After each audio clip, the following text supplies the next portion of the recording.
Ultimamente, alguns casos de surtos psicóticos entre militares chamaram a atenção. Para entender melhor, conversamos hoje com o psiquiatra Fred Mundaca. Seja bem-vindo, doutor. Muito obrigado, bom dia. O senhor poderia contar um pouco sobre a sua experiência na formação na psiquiatria? Tenho pós-graduação em psiquiatria em saúde mental e atualmente pós-graduação em saúde integrativa, focada na saúde mental. No momento, comando um grupo de médicos, nos quais trabalhamos em várias especializações, entre elas psiquiatria. Na sua opinião, quais os maiores desafios psicológicos enfrentados por quem trabalha na polícia militar ou no ambiente militar? Principalmente a carga excessiva de trabalho e o preconceito com os cuidados da saúde mental. Quais são os transtornos mentais mais comuns entre militares? Cada paciente, cada pessoa, de fato, representa um mundo. Então, nesse pequeno mundo que cada um tem dentro, que é a nossa cabeça, vai ter diferentes componentes. A nossa família, o nosso meio ambiente, as nossas particularidades, a forma que a gente reage a todo esse tipo de educação, essa programação social. Tudo isso junto com a pressão que o próprio trabalho representa. Jornadas extenuantes de trabalho e a pouca visualização que a gente dá à importância nos cuidados da saúde mental, que ainda são cuidados que a gente mantém em bastidores, omitindo a grande importância que isso representa, principalmente em agentes de segurança pública. Nós sabemos que eles vivem aí expostos em situações de risco, estressantes. O que esses momentos de estresse, dos militares pode contribuir com esses surtos psicológicos? Principalmente a falta de cuidado que a gente tem com a nossa saúde mental, em um geral, porque não vai significar só tomar medicação e passar por um psiquiatra a cada 30 dias ou a cada 60 dias. Vai significar um suporte integrado de saúde que vai desde a nutrição até o cuidado psicológico. O artesão do pensamento é o nosso psicólogo. O psicólogo, o terapeuta, ele vai saber direcionar da melhor forma os cuidados que cada pessoa vai precisar. Então, de fato, a gente vai precisar de uma base muito bem organizada, de um investimento que seja focado para cuidar de quem cuida da gente. É, existe essa resistência e também existe uma disciplina que esses militares eles têm que ter todos os dias, que tem a questão do treinamento, a questão de passar o dia todo na rua, enfrentar aí, ajudar a população. Mas diante desse treinamento que eles têm, essa disciplina que eles têm que ter todos os dias, como é que eles conseguiriam arrumar um tempo para ter um acompanhamento psicológico? De qual forma eles poderiam fazer? Eu, eu acredito muito que tudo teria que sair de uma exigência da própria corporação. É, o policial, na verdade, todo membro das forças de segurança pública teria que passar regularmente sobre testes psicológicos para conseguir estar ou não na função. Eu não falo só de estar armado, senão realmente de fazer um acompanhamento que faça sentido para cada caso.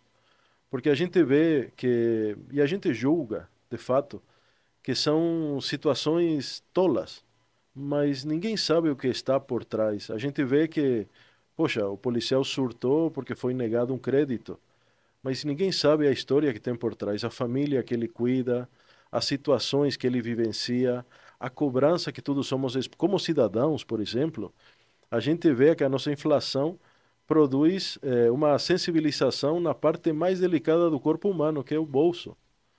Então a gente vai para tentar solucionar um problema e enfrenta uma negativa e já significa um gatilho para um desequilíbrio que pode comprometer a vida não só dele, que a gente viu em pouco tempo muitos casos gritantes do descaso que a gente tem com a nossa saúde mental. Então, tem que partir das nossas autoridades, tem que existir campanhas que possam normalizar esse cuidado com a saúde mental. Porque, de fato, a cabeça é tudo, né? Sim. E eu queria tirar uma dúvida sobre o que o senhor acha que esses policiais, esses militares, eles deviam ter, além desse acompanhamento psicológico, eles deveriam ser treinados para conseguir, o que eu posso falar?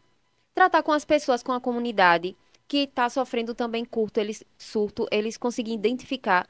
Houve um caso recentemente em uma universidade daqui, um aluno entrou em surto. Sim.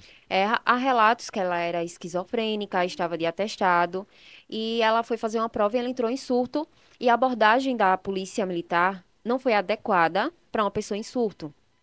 Eles jogaram spray de pimenta no rosto dela, deram uma rasteira nela, não tratou como uma pessoa que estava em surto psicótico.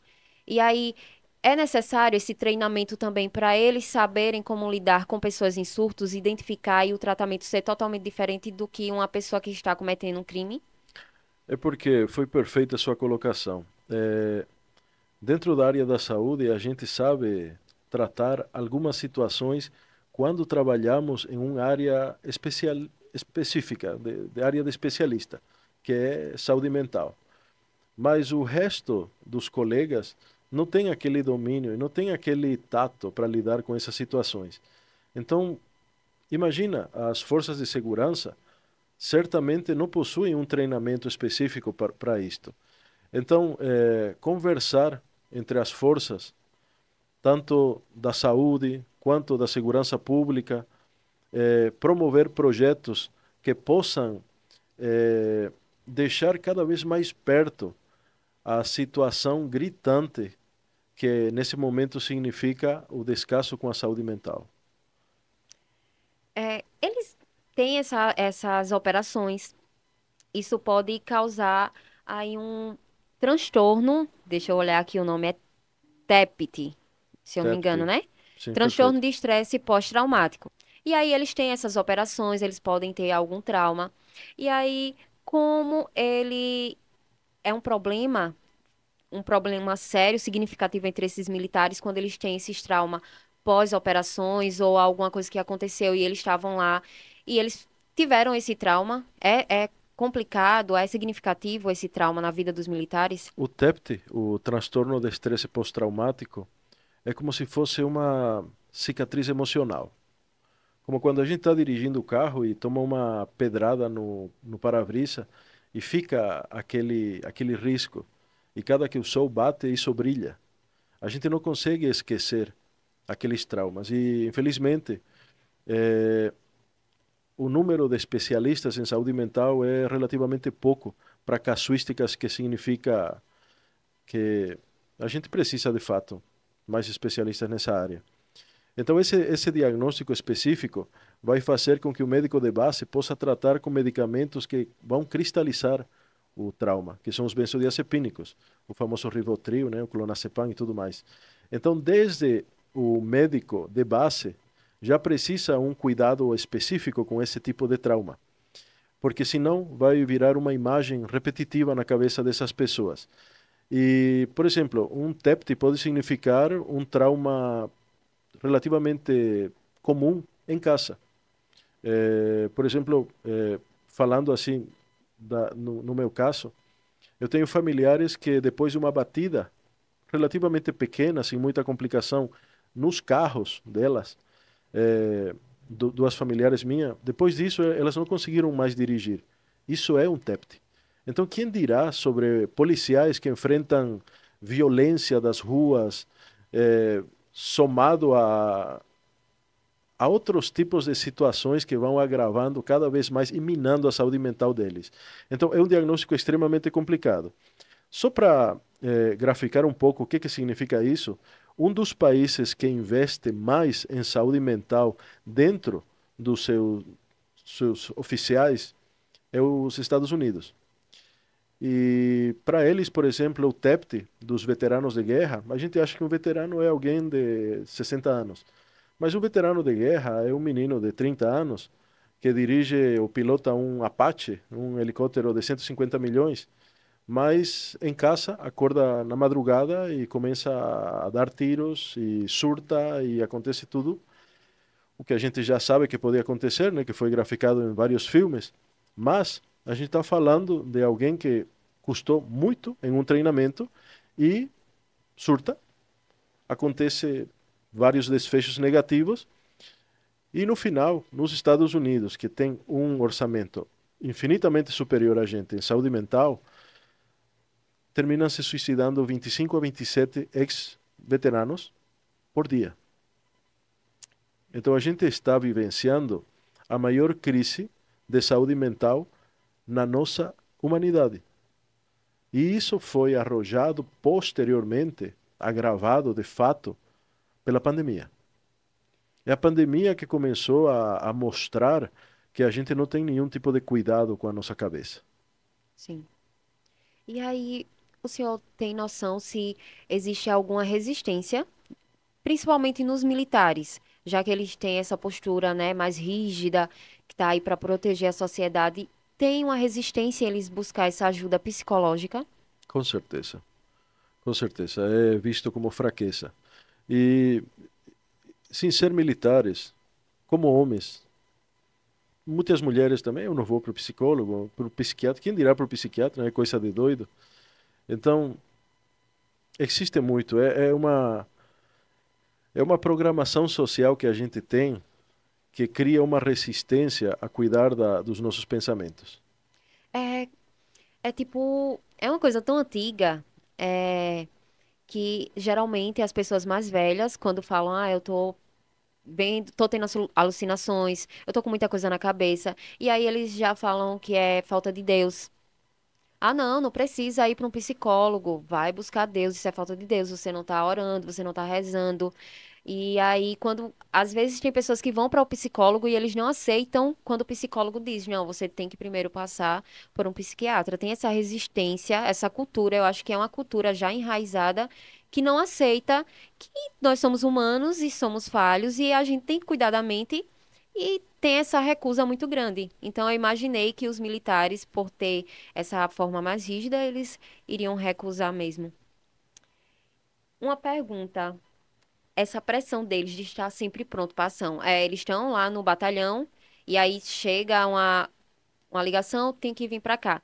Essa pressão deles de estar sempre pronto também causa esse estresse, causa uma depressão aí que mental, uma doença mental. Desgasta emocionalmente ao ponto de alterar funções neuronais que fazem com que o cérebro não consiga mais desligar. E a fórmula perfeita para endoidar é privação de sono e um estado de alerta constante. Então, de fato, é um contingente que precisa ser muito bem cuidado, porque são quem cuida da gente. Então, um sono de qualidade já é algo de luxo, é um item de luxo entre eles. Eles não conseguem, até pela escala de plantão, não conseguem ter aquilo que é básico para cuidado da nossa saúde. Suplementação, porque a gente fica falando, né? Ah, vai precisar ir para o psicólogo e tudo mais. Mas inicialmente na entrevista eu falei sobre os cuidados nutricionais. Quais são os alimentos que de fato podem promover cuidados na saúde mental? Eh, Sem falar dos militares, que nesse momento são o foco, mas de fato nos ouvintes, quem toma um ômega 3, um magnésio, quem faz uma atividade física regular, eh, não é só ir para a igreja. Isso é uma base muito importante na nossa vida, o cuidado com a espiritualidade. Mas e a nutrição? A nutrição específica para a nossa cabeça. Quais são as substâncias que a gente consome para agravar esses quadros? Por exemplo, qual é a droga mais comum que é utilizada? Depois do açúcar é o café. É o café, e o café te deixa em alarma constante. Então, alimenta esse círculo vicioso de estar sempre desgastado, sempre privado de descanso. Isso só vai ter um desfecho negativo. Como os líderes desses militares, os líderes, eles podem conseguir detectar aí um alerta de saúde mental dos subordinados dele. Já que deveria ter esse teste psicológico, né? Psicotécnico? Psicológico, Psicológico. avaliações psicológicas. Com frequência. Mas como esses líderes, eles poderiam identificar que um alerta ali, que aquele subordinado dele não está bem, tá aí entrando aí em uma linha não muito boa na questão da cabeça. Como é que esses líderes, eles podem identificar? Eu recomendaria fortalecer o RH. É a primeira coisa. O RH é quem tem todos os atestados de saúde de todo mundo. É quem sabe quem que está afastado e por qual causa. E posteriormente promover todo tipo de palestra de saúde mental dentro da corporação. Esses cuidados que vão desde o básico até o específico são cuidados que a gente termina negligenciando e a gente sabe onde termina. A gente falou nesse preparo dos oficiais, dos militares que estão em ação, que estão trabalhando. E aí teve um caso, creio que o senhor acompanhou, acho que a população toda alagoana, foi nacional, destaque nacional também, Sim. sobre o caso do militar que, aposentado já estava afastado, que ele estava preso, fugiu, e aí assassinou o filho de 10 anos e o cunhado, que também era militar. E aí tem essa questão. O senhor acha que esse olhar para a psicologia dos militares deveria ser estendido para o pessoal que se afasta, que se aposentou? Porque aí eles continuam como militar, mas tá aí como reserva, e eles continuam armados. E aí tem toda essa história deles que eles passaram. A maioria não se tratam. E aí vai um acúmulo aí de coisas que aconteceu, de ações, de tudo. Será que esses profissionais, eles deveriam ser assistidos pós-afastamento, pós ir para a reserva, para evitar casos como esse que está tendo com muita frequência de pessoal da reserva ter um surto psicológico? Eles deveriam ter aí pelo Estado um acompanhamento pós. Sem dúvida, em todos os sentidos, uma colocação perfeita. É como quando a gente deixa nossa casa sem cuidados durante algum tempo. Você chega e tomou conta de pragas. Tem barata por todo canto, tem pingueira, infiltração. A nossa cabeça é parecida. Se a gente não tem esse cuidado redobrado com tudo aquilo, muito mais quem tem diagnósticos e quem sofre de pressões sociais, de situações de vulnerabilidade, como alguém de fato que está na reserva, que está com muito tempo ocioso e está certamente muito mais cobrado pelas próprias situações da vida. Os filhos crescem, as obrigações se multiplicam, as situações no nosso próprio país não colaboram para a gente ter uma vida tranquila. Então, imagina, ele teve sempre na ativa e de um momento ao outro, com um diagnóstico psiquiátrico, ele foi afastado para a reserva. Você precisa de muita coisa. Você precisa realmente de cuidados redobrados na base. Então, qualquer coisinha, uma pessoa que já tem aí essa questão toda. Então, qualquer coisinha é uma faísca para um surto. Seria qualquer problema, por simples que for, seria uma faísca, já que essa pessoa não está se tratando, não está aí tendo esse acompanhamento psicológico. É muito complicado porque a gente às vezes acredita que o bar é um lugar de terapia, né? Não, eu vou tomar uma cerveja para relaxar. A gente acha mais relaxante utilizar substâncias como o álcool para lidar com problemas psicológicos. Então imagina um oficial da reserva que tem uma arma pendurada e fica bebendo final de semana como algo relativamente normal porque é a terapia dele. Então a gente precisa desmitificar essas condutas, eh, utilizarmos cada vez mais os canais de comunicação para chegar a essa população e entender que todo mundo precisa desses cuidados, principalmente quem cuida da gente. Voltando uma pergunta que foi o comentário que eu fiz sobre a estudante. E aí saiu em todos os locais de mídias e tal. Eu percebi que a população em si, não só os militares, a população em si, ela não aceita, ela não identifica uma pessoa com surto. É como que eu tô agora conversando com você, eu vou dizer assim, não, é interessante, tem que cuidar da saúde mental, mas a população ela não enxerga uma pessoa em surto com um olhar de carinho, de apoio, de tentar ali ajudar. Elas praticamente julgam, riem e postam. Então, essa população, o que os ouvintes, quem está assistindo, eles deveriam fazer para tentar mudar, para apoiar, para quando vem uma pessoa em estado de surto ou que está entrando em surto, o que elas podem fazer, quem elas podem chamar. No caso da estudante, foi chamado a polícia militar, mas aí não deveria ter sido a SAMU, não deveria ter vindo aí uma equipe médica para tratar ela, não poderiam ter segurado essa menina para não estar subindo aí nos carros, arriscando cair, se cortar é, ou pular em cima de alguém, já que ela estava em surto, tirou toda a roupa. Então, o que a população, o que as pessoas têm que mudar, o que elas podem fazer para ajudar quando se deparar com uma pessoa em surto, no lugar de rir, de humilhar e de expor e deixar continuar o surto, deixar se transformar em algo maior. Infelizmente, todo o avanço tecnológico tem colocado todo mundo como se fosse jornalista. Então, esse tipo de informação deveria ficar com especialistas da comunicação. E as redes sociais espalham o que mais chama atenção, e normalmente é o morbo. Então, isso ativa circuitos neuronais que deixam a gente com uma atenção para aquilo que realmente não merece destaque. Então, uma situação de extrema vulnerabilidade dessa moça precisa de cuidados específicos. Então, não é para chamar a polícia, ela não é uma criminosa. Ela teve um momento de, de surto, né, propriamente dito, e realmente, como você diz, precisaria ser chamado um especialista. E os especialistas dentro da saúde é o SAMU. É o SAMU que deveria ser a primeira linha de atendimento. Ela não estava agredindo pessoas, ela não estava colocando senão a própria vida em risco. Então, realmente, era o SAMU o primeiro a ser chamado e não a polícia.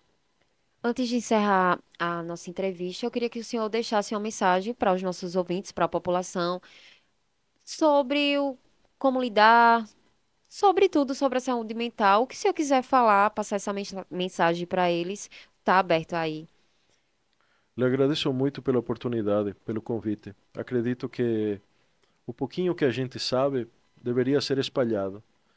É, ao invés de a gente ficar julgando e compartilhando coisas que certamente não colaboram para nada com a vida de ninguém, eu recomendaria que a população trabalhasse um pouquinho mais empatia, acreditando de que todos de fato somos irmãos.